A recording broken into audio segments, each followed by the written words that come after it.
Good morning friends, कैसे हैं आप लोग? I hope everyone are enjoying their still continuing vacations. In today's lecture, we are going to still continue with the first unit of the Sale of Goods Act, and we are going to refer to the difference between sale and hire purchase and other items. But before referring the topic, just we will revise what we have done in the previous lecture. In previous lecture, we have referred to types of delivery.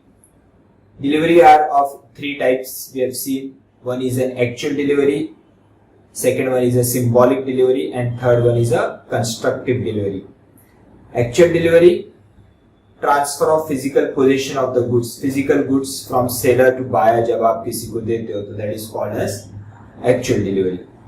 Symbolic delivery, where you give the symbol and it signifies indirectly कि आप goods का delivery दे रहे हो, जबकि आप actually goods का delivery नहीं देते हो, उससे रिलेटेड कुछ आइटम्स का डिलीवरी देते हो. एग्जांपल में we have refer to keys of the car or a document of title. If you have a document of title, it indirectly signifies that you have a possession of the goods or you can take the possession of the goods. And third one is a constructive delivery, where the delivery is given to the agent of the buyer or any party of the buyer. Actually buyer उसकी delivery नहीं लेता है बल्कि किसी कोई और, जैसे कि I have given you the example कि X holds the goods in the warehouse और X ने पूरा पेमेंट ले लिया है और सामने वाले वेयर हाउस कीपर को एक इंस्ट्रक्शन दिए कि जो बायर है वो जब आएगा उसको इसकी डिलीवरी दे देना. That means actually goods belongs to me, लेकिन I have taken the payment, so I have advise the warehouse keeper. Now warehouse keeper is holding the goods on the behalf of someone else. तो goods वहीं के वहीं है लेकिन buyer change हो गया है, तो that is called as a constructive delivery. I have also given the example of my girlfriend. If I have purchased a jewelry from RC Bafna and instructed the jeweler that give the delivery to the girlfriend, तो यहाँ पे payment मैंने दिया है, delivery कोई और ले रहा है, तो इसे आप बोलोगे constructive delivery. Then we have seen that के essential elements of valid contract of sale, यहाँ पे all the elements जो contract Indian contract act section 10 को बिलोंग करते हैं, all those condition are equally applicable to valid contract of sale. जैसे कि there has to be minimum 2 parties, there has to be a consideration, and here consideration will be in the form of monetary consideration, that is a price money. Then all the essential elements of section 10 are equally applicable to contract of sale also. Then we have referred to property. Here the crux is importance is on a general property, that is an ownership of the goods. So as soon as the contract of sale is entered, the ownership of the goods will be transferred from the seller to the buyer. Whereas in the case of an agreement to sale will take place in the case of a contingent good or a future goods, and in the case of agreement to sale, the ownership of the goods will be transferred somewhere in the future or subject to satisfaction of a certain condition. There is also possibility that the goods may be specific goods, but still the ownership is not transferred because there are certain conditions laid down by the seller which has to be initially fulfilled by the buyer, and only then in respect of those specific goods the ownership will be transferred from the seller to the buyer. So this will be called as an agreement to sale even in the case of a specific goods. Then we have referred to a difference between a sale and agreement to sale. Sale में we have seen that के ownership immediately transfer होगा, लेकिन agreement to sale में ownership will be transfer after some in a future date or otherwise subject to the satisfaction of certain condition by the buyer. तो cell में ownership immediately transfer होगा, इसीलिए risk भी immediately transfer हो जाएगा buyer को, और अगर गुड्स सब्सिक्वेंटली लॉस होता है तो the risk will be borne by the buyer. Whereas in the case of an agreement to sale, the ownership is not transferred to the buyer, ownership remains with the seller. Hence, after entering into agreement to sale, if there is a subsequent loss, the risk has to be borne by the seller and not the buyer. Further we have seen that कि अगर cell में cell contract entered होने के बाद buyer अगर breach करता है, buyer अगर अपना प्रॉमिस फॉलो नहीं करता है, तो seller is entitled to file a suit against the buyer to recover the price and the damages. Similarly अगर कॉन्ट्रैक्ट एंटर्ड होने के बाद सेलर ब्रीच करता है, तो buyer will be entitled to recover the goods from the seller, and if seller has sold those goods to other third party, the buyer will be entitled to recover the goods from the third party. Whereas in the case of an agreement to sell, ownership has not been transferred to the buyer, ownership remains with the seller. और अगर buyer breach करता है after entering into agreement to sell, तो seller will be entitled only to recover the damages and not the price. Similarly, after entering into agreement to sell, if seller creates a breach, अगर seller breach करता है, तो buyer will be entitled to recover only damages and not the goods. So these were the difference between the sale and the agreement to sale. Today we are going to refer the difference between the sale and the hire purchase. So on your screen you can refer that what they have given in case of sale. Sale, property in the goods is transferred to the buyer immediately at the time of contract. Hire purchase, the property in the goods passes to the hire on the payment of last installment. Now what is an hire purchase? Hire purchase के case में आप कोई particular चीज instalment में purchase करते हो. That means आप, for example, you have taken a vehicle. Cost of the vehicle is, for example, rupees 1 lakh. So you are going to take the possession of the vehicle. You are going to use that vehicle, but the ownership remains with the seller. Because you have not paid the entire amount, you are going to pay the amount in installment. Installment will cover the principal amount plus interest. For example, यहाँ पे 1 लाख रुपए का vehicle है जो आपने purchase किया और तय ऐसा हुआ है कि आपको 10,000 रुपीज के 12 इंस्टॉलमेंट पे करने हैं. तो 10,000 multiplied by 12 will be 1,20,000. That means आप 1 लाख की गाड़ी 1,20,000 में परचेस कर रहे हो और जो 20,000 रुपए आप एक्स्ट्रा पे कर रहे हो that will be on account of interest.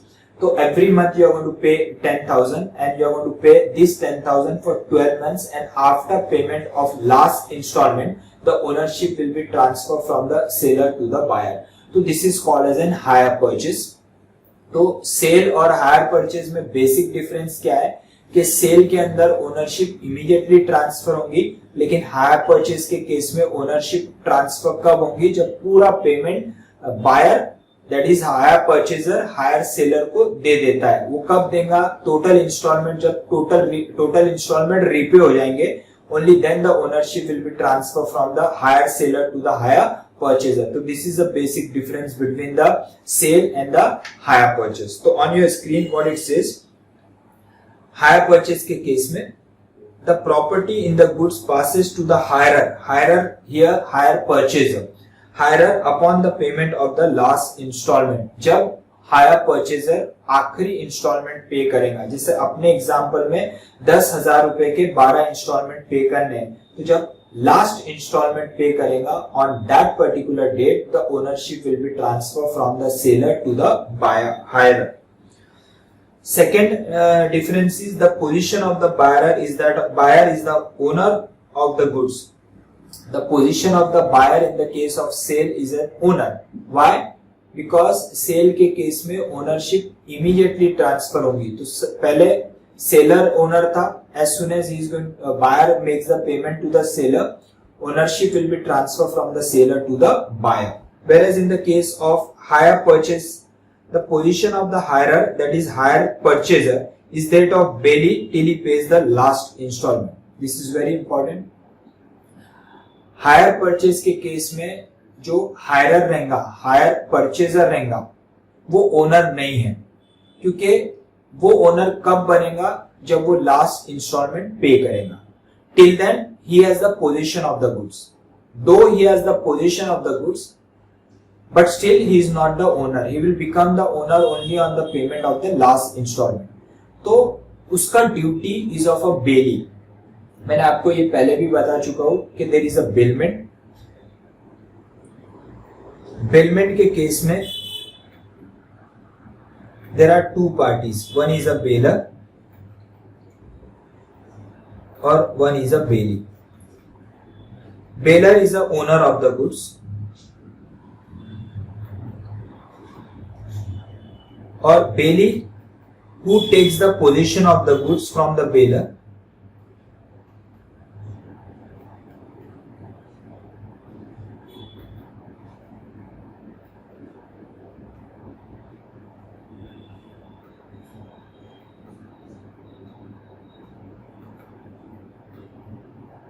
for some purpose. तो on your screen you can refer that. Bailment में क्या होता है, दो पार्टीज होती है, एक बेलर होता है और एक बेली होता है. बेलर जो गुड्स का ओनर है, बेली जो बेलर से उसके गुड्स लेता है कोई स्पेसिफिक पर्पस के लिए. जैसे कि I have given you the example of the garage वाला. गैरेज वाले को जब आप अपनी कार सर्विसिंग के लिए देते हो तो वो agreement is of a bailment. You are the owner, आप आपकी कार का फिजिकल पोजीशन गैरेज वाले को दे रहे हो. गैरेज वाला इज अ बेली. गैरेज वाले का क्या काम है, गैरेज वाला उस कार का सर्विसिंग करेगा और ये ध्यान रखेगा कि वो कार का वो मिसयूज ना करे. और जैसी सर्विसिंग पूरी हो जाती है, that particular goods will be return to, that car will be return to the bailor, that is an owner, and it is a duty of the bailor to pay the charges to the bailey for the services carried out by that particular garage wala or a bailey. तो यहाँ पे क्या बोला है, the position of the hirer is that of bailey till he pays the last installment. यहाँ पे जो higher seller है वो हायर परचेजर को अपनी व्हीकल या कोई भी मशीनरी देता है. Ownership is with the hire seller and higher purchaser simply takes the possession of that particular goods for specific purpose. तो यहाँ पे क्या बोल रहा है, it is a duty of the hirer similar to that of a bailey. तो बेली का duty क्या है कि उसने उस गुड्स का बराबर ध्यान रखना चाहिए, उसका मिसयूज नहीं करना चाहिए. सिमिलरली यहाँ पे हायरर जो है, हायर परचेजर जो है, वो अभी तक उस गुड्स का ओनर नहीं है. वो ओनर कब बनने वाला है, only on the payment of the last instalment. तो जब तक वो उस गुड्स का ओनर नहीं बन जाता वो बेली कहलाएगा. हिज ड्यूटी इज ऑफ ए बेली. तो उसने उस गुड्स का प्रॉपरली ध्यान रखना चाहिए, उस गुड्स का मिसयूज नहीं करना चाहिए. सिमिलर टू के जब एक पर्टिकुलर पर्सन आपको आपकी चीज किसी और को दे रहा है, मैं अपनी कोई कार आपको दे रहा हूं, तो आपका ड्यूटी बेली का है. जैसे मैं सेलर हूं और आप हायरर हो, तो मैंने अपने गुड्स आपको हायर परचेज पे दिए हुए, तो आप ओनर नहीं हो, ओनर मैं हूं. तो आपको उस गुड्स का बराबर तरीके से ध्यान रखना है. आप ओनर कब बनोगे, only on the payment of the last instalment.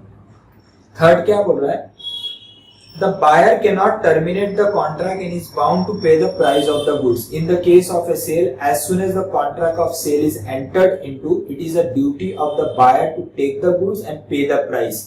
He cannot refuse to take the goods and pay the price. अगर वो ऐसा करता है तो it means that वो breach कर रहा है and seller will be entitled to file a suit against the buyer to recover the price. Whether he takes the goods or not, it is immaterial. लेकिन कॉन्ट्रैक्ट एंटर्ड होने के बाद buyer को उस गुड्स का प्राइस पे करना पड़ेगा, वो कॉन्ट्रैक्ट को टर्मिनेट नहीं कर सकता है. हायर परचेज के अंदर क्या बोला है, the hirer may if so likes terminate the contract by returning the goods to its owner without any liability to pay the remaining installment. जैसे I have given you the example of a vehicle. 1,00,000 की vehicle 1,20,000 रुपए में मैंने आपको पे किया और आपको 10,000 रुपए के इंस्टॉलमेंट पे करना है, 12 इंस्टॉलमेंट. आफ्टर पेइंग 8 इंस्टॉलमेंट, यानी आपने 80,000 रुपए पे कर दिए, लेकिन अब आपको लग रहा है कि कार जो पर्पस के लिए चाहिए थी वो कार आपको यूज में नहीं आ रही है, तो आप यहाँ पे कॉन्ट्रैक्ट को टर्मिनेट कर सकते हो. तो यहाँ पे मैं अपनी गाड़ी वापस ले लूंगा और आपको आगे के इंस्टॉलमेंट पे करने की जरूरत नहीं है. लेकिन जो आपने पहले इंस्टॉलमेंट पे कर दिए, जो 80,000 रुपए, 8 इंस्टॉलमेंट 10,000 के जो आपने पे कर दिए, वो मैं आपको रिटर्न नहीं दूंगा. ये भी आपको ध्यान में रखना है. नहीं तो आपके ध्यान में ये बात आएगी कि एट एनी मोमेंट आप गुड्स रिटर्न कर दे रहे हो और मैं आपको पैसा दूंगा. नहीं, यहाँ पे कोई मैंने खैरात बांटने के लिए या चैरिटी इंस्टीट्यूशन खोल के नहीं रखा है. यहाँ पे अगर हायर परचेज पे कोई एग्रीमेंट हुआ है तो मंथली आप इंस्टॉलमेंट पे करते जाओगे. लेकिन यहाँ एक एडवांटेज ये है कि अगर हायर परचेजर को लगता है कि वो चीज अब उसके काम में नहीं आ रही है या यूज में नहीं आ रही है, तो वो पॉइंट पे टर्मिनेट कर सकता है कॉन्ट्रैक्ट को. और हायर सेलर जो मैं हूं, मैं अपनी चीज आपसे वापस ले सकता हूं। हालांकि सेल के अंदर सेलर अपनी चीज वापस नहीं ले सकता है क्योंकि उसने ओनरशिप ऑलरेडी ट्रांसफर कर दी है, लेकिन हायर परचेज के केस में हायर सेलर ने अपनी ओनरशिप ट्रांसफर नहीं की है। ओनरशिप कब ट्रांसफर होने वाली है? On the payment of last installment. इसीलिए seller is entitled to take back the goods from the hire purchaser, और हायर परचेजर के पास भी ये राइट है कि वो कॉन्ट्रैक्ट को टर्मिनेट कर सकता है। लेकिन अगर हायर परचेजर कॉन्ट्रैक्ट को टर्मिनेट करता है तो सेलर जितने इंस्टॉलमेंट उसने रिसीव किए वो रीपे नहीं करेगा। हालांकि आगे के इंस्टॉलमेंट हायर परचेजर पे नहीं करेगा, लेकिन पिछले इंस्टॉलमेंट वो वापस मांग नहीं सकता है। Fourth one is the seller takes the risk of any loss resulting from the insolvency of the buyer. अगर सेलर ने कॉन्ट्रैक्ट ऑफ सेल एंटर्ड हुआ तो ओनरशिप इमीडिएटली बायर को ट्रांसफर हो जाएगी।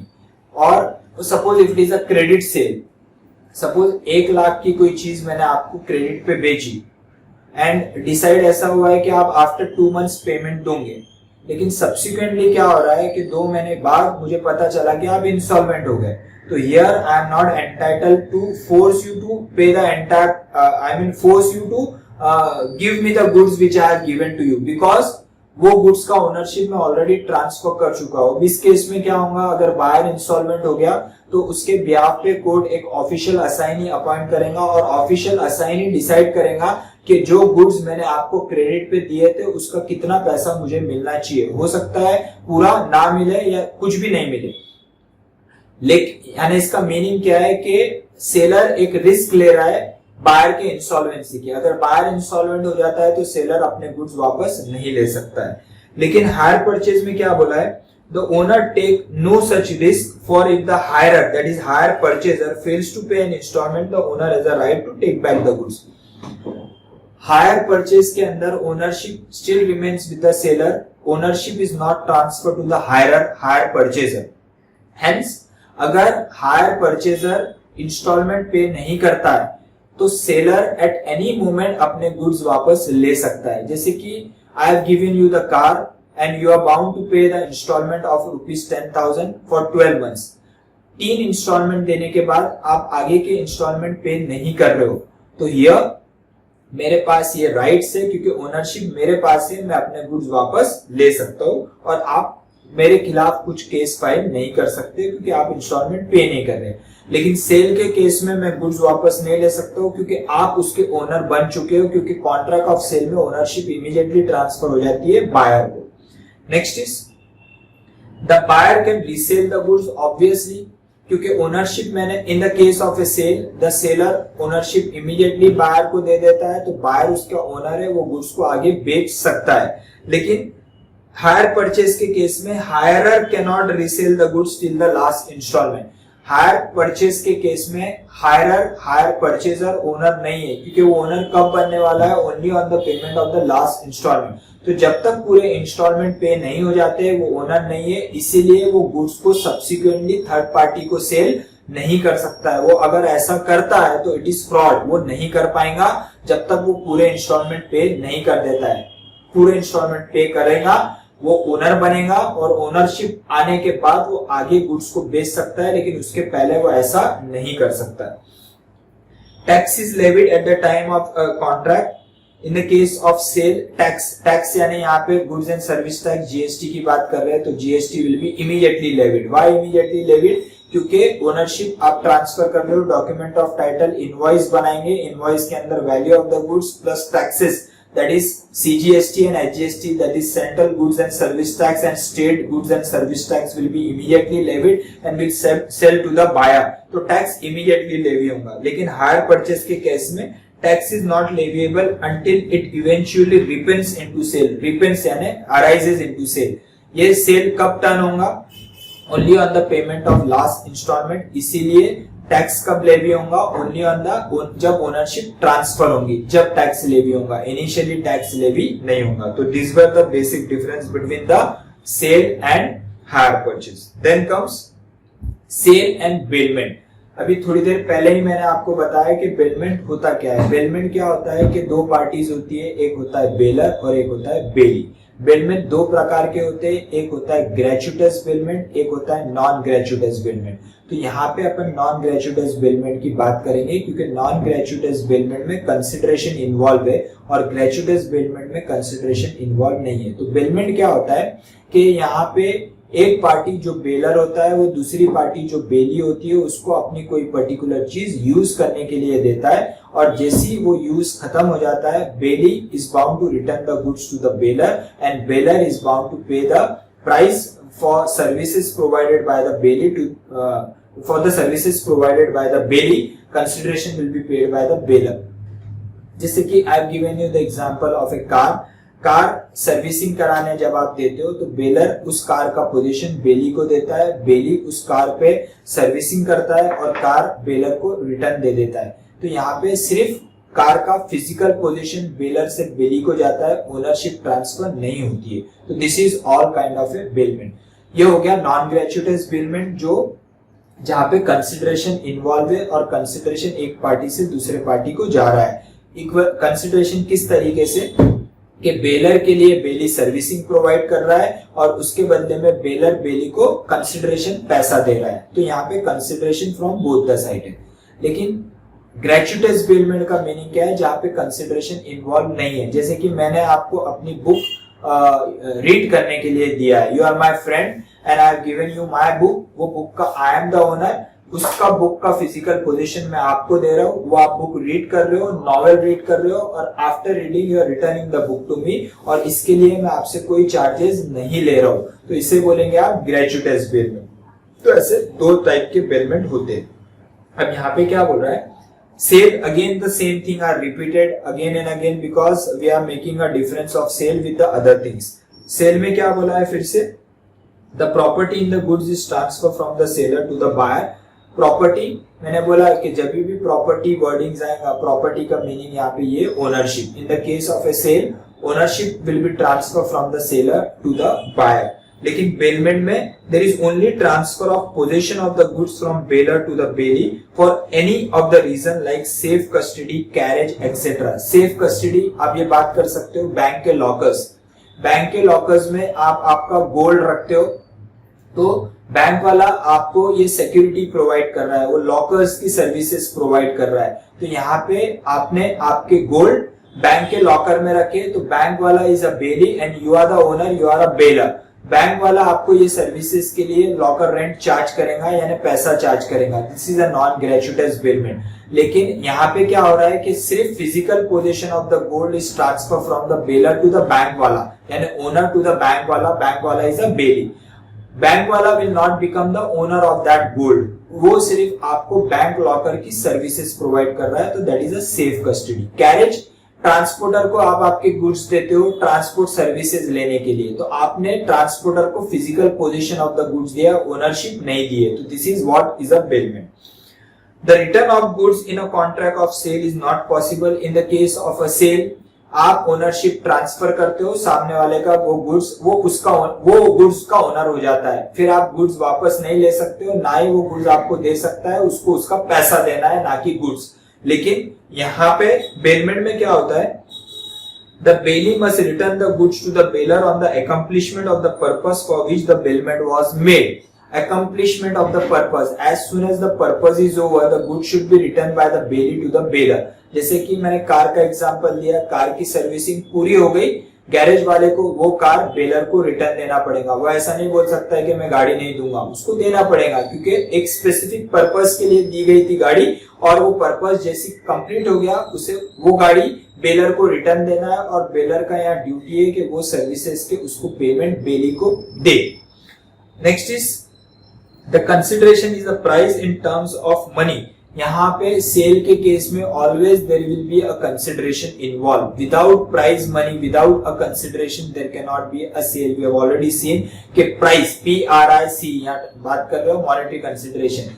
यहाँ monetary consideration that is in the form of money is always compulsory in the case of sale. लेकिन bailment में ये जरूरी नहीं है, bailment can be gratuitous, that is without money can be involve. जैसे मैंने आपको बोला कि मैंने अपनी नॉवेल आपको रीड करने के लिए दिया है एज अ फ्रेंड, तो आप वो रीड करोगे, आपका पर्पस जैसी कंप्लीट हो जाएगा, आप मुझे रिटर्न दे दोगे जिसके मैं आपसे कोई चार्जेस नहीं ले रहा हूं। तो देयर द कंसिडरेशन में भी ग्रेचुइटस और non ग्रेचुइटस।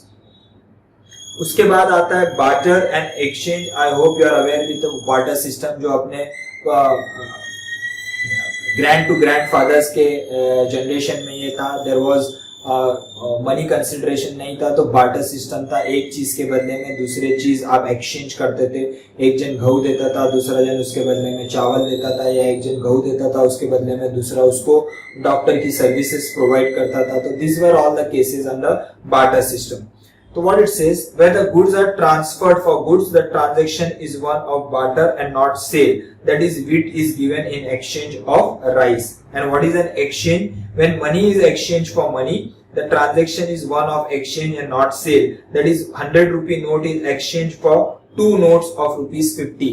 This is called as, जैसे कि आप एक एक्सचेंज के केस में क्या होता है कि आप पैसा देते हो और चेंज लेते हो, तो that is called as an exchange. Exchange can be, you can call it as के बड़े बड़े मॉल्स में भी एक्सचेंज ऑफर चलता है कि आप एक चीज दो और उसके बदले में दूसरा चीज लो, और difference should be settle by way of price. तो यहाँ पे जो आप एक partly it will be called as an exchange and partly it will be called as a sale. तो this is all about differences.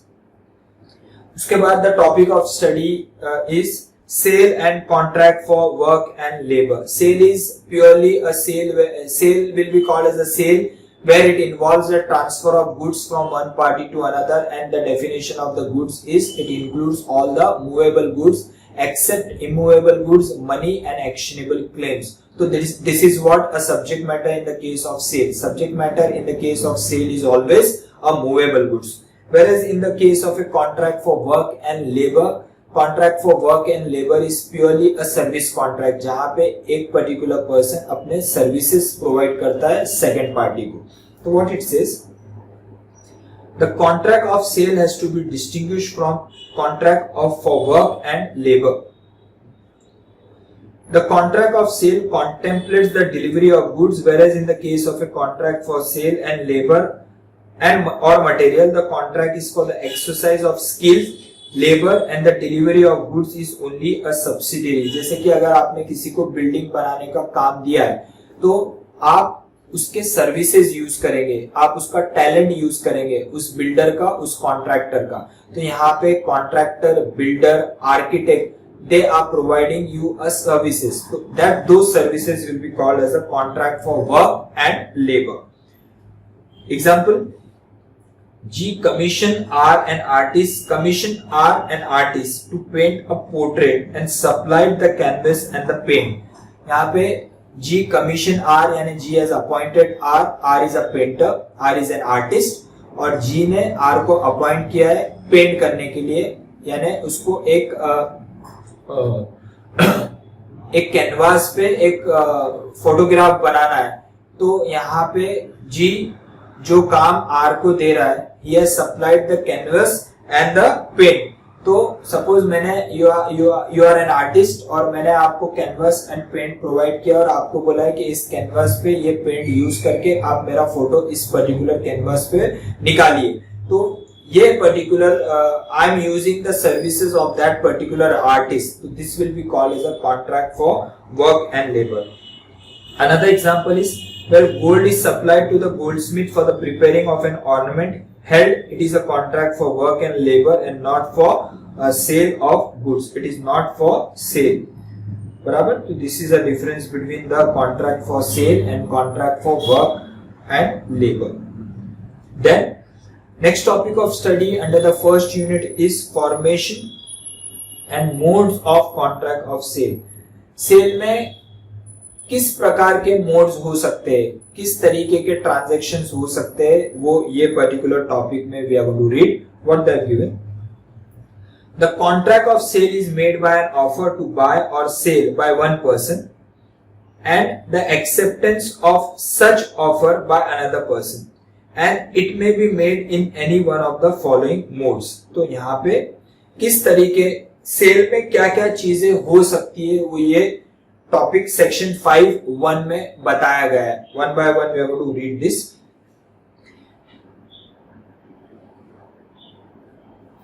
there may be immediate delivery of goods but the price to be paid at some future date. There may be immediate delivery of the goods. जैसी contract of sale entered हो रहा है, आप immediately physical position of the goods buyer को दे रहे हो, actual delivery you can call it as. लेकिन सामने वाला पेमेंट आपको इमीडिएटली नहीं दे रहा है, वो पेमेंट आपको फ्यूचर डेट पे देने वाला है। This will be generally called as a credit sale. Second is there may be immediately payment of price but the delivery to be made at some future date.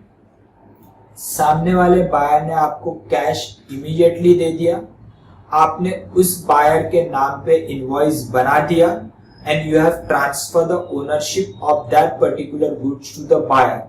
लेकिन buyer आपको बोलता है कि ये गुड्स वो 2 दिन बाद आपके पास से, आपके शॉप से डिलीवरी लेगा।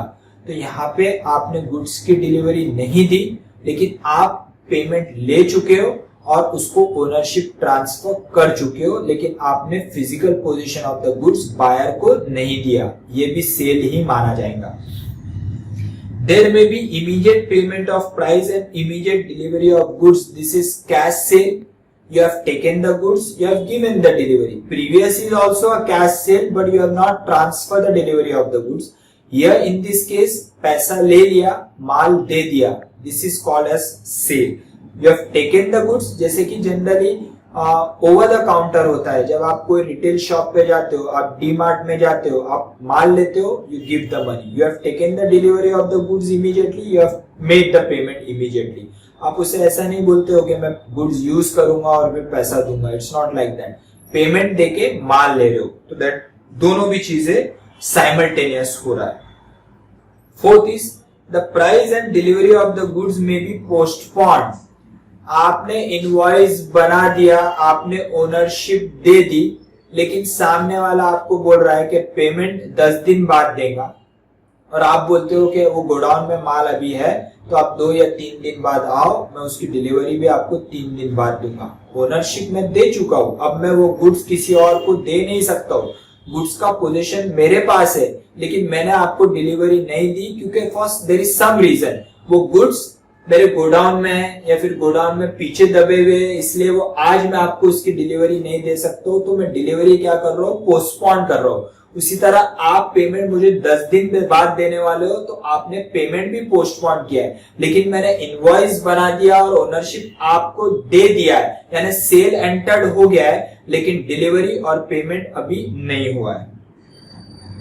Point number 5, the price and delivery of the goods may be agreed to be made in installment. The price and the delivery of the goods may be agreed to be made in installment. यानी आप payment 1 lakh रुपए का है और तय ऐसा हुआ है कि 25,000 रुपए के आप 4 इंस्टॉलमेंट मुझे देंगे, और डिलीवरी 10,000 क्वांटिटी का देना है, तो मैंने ऐसा डिसाइड किया है कि मैं आपको 10,000 रुपए के इंस्टॉलमेंट ट्रक में भेजूंगा। तो यहाँ पे डिलीवरी भी इंस्टॉलमेंट में हो रही है और पेमेंट भी इंस्टॉलमेंट में हो रहा है।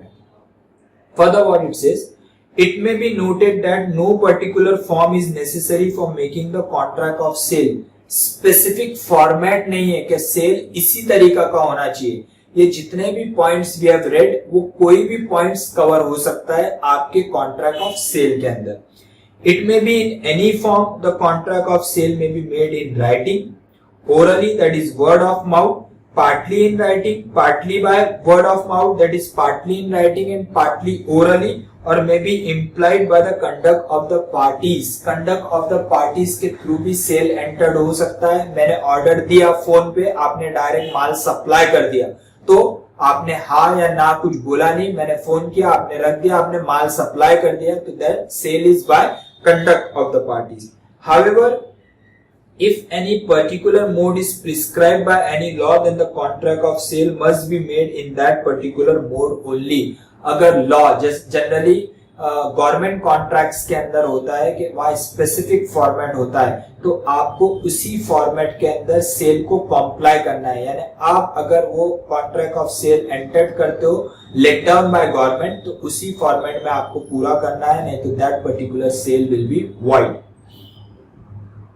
उसके बाद वो क्या बोल रहा है, effect of destruction of goods. अगर सेल एंटर्ड हो गया या एग्रीमेंट टू सेल एंटर्ड हो गया और गुड्स हैव बीन डिस्ट्रॉयड, तो जिम्मेदारी किसकी होगी, यानी रिस्क किसके सर पे आएगा, that has been covered under this particular point. What they are given. Effect of destruction of goods. अगर गुड्स डिस्ट्रॉय हो जाते either before the contract of sale or after the contract of sale or after the agreement to sell, तो who is a person who is going to bear the risk and what will be the outcome of that particular contract has been specified under this topic. What they are given. Effect of destruction of goods. Goods are destroyed before the contract of sale. Very simple. Sale का contract होने से पहले goods destroy हो गए तो contract will become void and who will be responsible? I mean, who is going to bear the risk of those goods? Ownership is still with the seller, so risk has to be borne by the seller because ownership has not been transferred to the buyer क्योंकि अभी तक contract of sale entered नहीं हुआ है. तो what it says, agreement is void, risk of goods is with the seller. Risk is with the seller. Second is goods are destroyed after the agreement to sale but before sale. Agreement to sale will generally take place in the case of contingent goods, in the case of future goods, or if it is a specific goods, even in the case of specific goods there can be an agreement to sale. The seller can say that I am going to transfer the ownership of these goods subject to the satisfaction of certain condition by the buyer. यानी buyer वो condition satisfy करता है जब मैं ownership transfer करूंगा यानी cell enter करूंगा, तो जब तक वो क्या रहेगा, एग्रीमेंट टू सेल. तो एग्रीमेंट टू सेल में ओनरशिप अभी भी सेलर के पास है, यानी अगर गुड्स डिस्ट्रॉय हो जाते हैं तो क्या होगा, the risk has to be borne by the seller. What it says, again the goods becomes void, sorry contracts becomes void, risk of the goods is with the seller. Risk किसके पास है, seller के पास, क्योंकि ownership transfer नहीं हुए. Contract क्या हो जाएगा, कैंसिल हो जाएगा, वॉइड हो जाएगा. लेकिन we have already seen that कि in case of an agreement to sell, अगर सेलर के नेग्लिजेंस के वजह से अगर गुड्स डिस्ट्रॉय हो जाते तो buyer will be entitled to claim the damages. यानी बायर क्या कर सकता है कि वो डैमेजेस क्लेम कर सकता है. लेकिन अगर सेलर का कोई नेग्लिजेंट नहीं है, एग्रीमेंट टू सेल में सेलर का कोई नेग्लिजेंट नहीं है और सब्सिक्वेंटली गुड्स डिस्ट्रॉय हो जाएंगे जो अभी तक सेल कन्वर्ट नहीं हुआ है, तो उस केस में contract will be called as void. उस केस में neither of the party can claim the damages. Goods are destroyed after the contract of sale. अब यहाँ पे क्या हो रहा है कि सेल का कॉन्ट्रैक्ट एंटर्ड हो गया है, तो मैंने आपको बताया कि as soon as the contract of sale is entered, the ownership will be transferred from the seller to the buyer. As the ownership is transferred from the seller to the buyer, the risk is also transferred from the seller to the buyer, and subsequent destruction of the goods अगर होता है तो risk has to be borne by the buyer and not the seller. जैसे मैंने आपको example दिया कि मैं एक शॉपकीपर हूं और आपने मेरे यहाँ से टेलीविजन सेट परचेज किया, आपने मुझे पेमेंट दे दिया, मैंने उस पर्टिकुलर टेलीविजन सेट की ओनरशिप आपको दे दी by way of making the invoice. Document of title मैंने आपके हवाले कर दिया. अब आप यहाँ पे रिक्वेस्ट क्या कर रहे हो कि उस टेलीविजन सेट की डिलीवरी आप नेक्स्ट वीक में लोगे, यानी ownership has been transfer from the seller to the buyer, contract of sale has been entered. लेकिन क्या हुआ है, आपके डिलीवरी लेने से पहले without the mistake of the seller the goods have been destroyed, यानी मेरी दुकान को आग लग गई और वो टेलीविजन सेट का नुकसान हो गया. तो इस सर्कमस्टेंसेस में the risk will fall on the buyer and not the seller. लेकिन यहाँ पे सेलर का नेग्लिजेंस नहीं होना चाहिए, उसने उस गुड्स की प्रॉपर केयर लेना चाहिए इवन दो उसने ओनरशिप उस गुड्स की बायर को ट्रांसफर कर दी. लेकिन अगर यहाँ पे सेलर का कोई नेग्लिजेंट नहीं है, सुपरवेनिंग इम्पॉसिबिलिटी, सुपर पावर के वजह से वो गुड्स का डिस्ट्रक्शन हो जाता है, तो उस केस के अंदर risk has to be borne by the buyer and risk will not fall on the seller. Contract is with the buyer. तो क्या बोला है? In the case of contract of sale, the contract of sale is void if the following three conditions are satisfied. There must be a contract of sale for a specific goods. The goods must have been perish है ना, अगर वो perishable nature का है तो destroy हो गए, खराब हो गए, और become so damaged as no longer to answer to the description in the contract. Become so damaged as no longer to answer to the description in the contract. यानी जिस मकसद के लिए वो गुड्स बनाए गए थे, अब वो मकसद उस गुड्स से सेटिस्फाई नहीं हो सकता है, क्योंकि गुड्स का क्वालिटी में डिटोरिएट हो गए या goods have been lost, goods का नुकसान हो गया, खराब हो गए, और अब गुड्स वो काम के लिए नहीं आ सकते जिस मकसद के लिए, जिस काम के लिए वो गुड्स बनाए गए थे. Before making the contract, the seller must not be aware about the destruction. यहाँ पे सेलर को पता नहीं होना चाहिए कि गुड्स खराब हो गए या डिस्ट्रॉय हो गए, क्योंकि अगर सेलर को पता है कि गुड्स डिस्ट्रॉय हो गए और फिर भी वो कॉन्ट्रैक्ट ऑफ सेल में एंटर्ड हो रहा है, तो then it will be a fraud. तो क्या बोल रहा है? The aforesaid provision is based on the principle of impossibility of performance, because goods अगर खराब हो गए लेकिन फिर भी मैं कॉन्ट्रैक्ट में एंटर्ड हो रहा है क्योंकि मुझे ये पता नहीं है कि गुड्स डिस्ट्रॉय हो गए, तो यहाँ पे contract will be void on account of impossibility of performance. Anil sold to Sunil 700 bags of cement lying in Delhi's godown. State the legal position. Anil ने सुनील को 700 सीमेंट के बैग भेजे जो अनिल के दिल्ली के गोडाउन में रखे हुए. If unknown to Anil, all the bags have been stolen before the contract was made. पूरे सीमेंट बैग दिल्ली के गोडाउन से चोरी हो गए, अनिल को पता नहीं है, फिर भी वो कॉन्ट्रैक्ट में एंटर्ड हो रहा है, contract is void. If unknown to Anil, the cement had become stone as a result of heavy rainfall. Godown में लीकेज था, हैवी रेनफॉल होने की वजह से पूरा सीमेंट खराब हो गया, वो स्टोन में कन्वर्ट हो गए. No longer to answer the description for which it is made. अब वो काम के लिए वो यूज नहीं आ सकते जिस काम के लिए सीमेंट बनाया गया था, लेकिन अनिल को ये चीज पता नहीं है, फिर भी वो कॉन्ट्रैक्ट ऑफ सेल में एंटर्ड हो रहा है, contract is void. If unknown to Anil, 109 bags have been stolen at the time of making the contract. 700 bag का कॉन्ट्रैक्ट है, 109 बैग उसमें से चोरी हो गए. अब बैलेंस बैग कितने? 591 बैग्स गोडाउन में है, लेकिन अनिल सुनील के साथ 700 बैग का कॉन्ट्रैक्ट कर रहा है.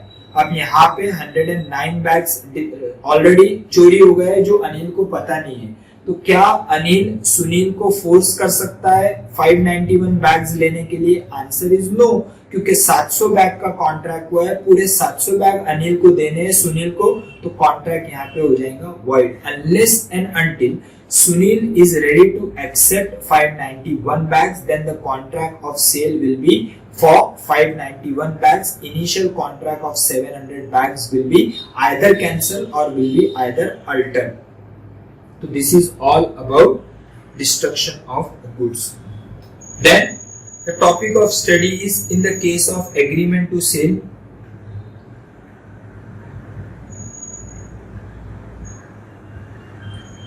Agreement to sale. Agreement to sale में क्या बोला गया है? An agreement to sale become void if the following 4 conditions are satisfied.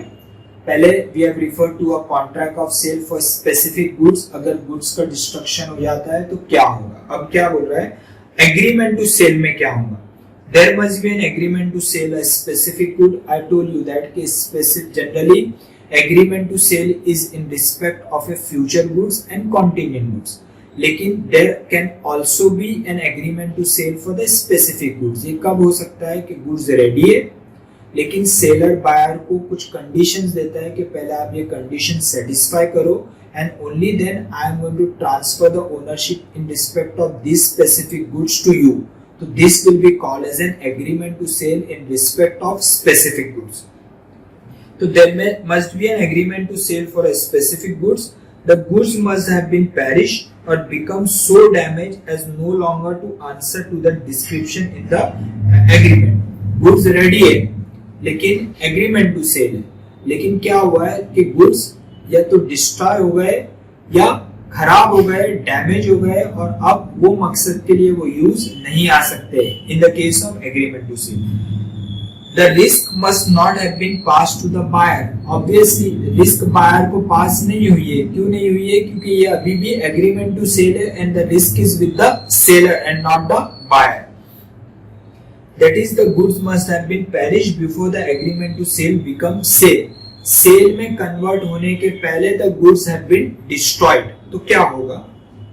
The contract क्या हो जाएगा? कॉन्ट्रैक्ट हो जाएगा वॉइड, कॉन्ट्रैक्ट हो जाएगा कैंसल. नुकसान की भरपाई क्या आप बायर से लोगे? नहीं लोगे, क्योंकि बायर को आपने ओनरशिप दी नहीं है. रिस्क किसको बॉर्न करना पड़ेगा? सेलर को. Example, Anil agrees to sell a particular horse to Sunil on the expiry of 8 days.